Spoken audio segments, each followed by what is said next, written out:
Psalm 68, verse 19, the psalmist writes, "Blessed be the Lord who daily bears our burden, the God who is our salvation." I think there's great comfort in the fact that we have a God who daily bears our burdens. And I think it's interesting that the psalmist doesn't say the Lord bears our burdens when we tell him about them, because the reality is that he is fully aware of the burdens that we are carrying, because he is the God of our salvation.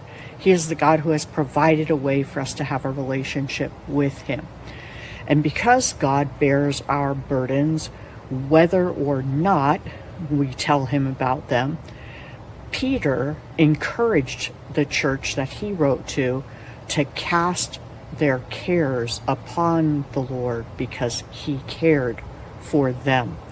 And so even though God doesn't need us to tell him our cares, or God doesn't need us to tell him about our burdens, nonetheless, Scripture invites us to go to him, to cast our cares upon him, to share with him the burdens that we're carrying. Not because it changes him, but because it changes us. It changes our perspective on those things that are weighing us down, because it reminds us that we have a God who said, "Come to me, all you who are weary and heavy laden, and I will give you rest."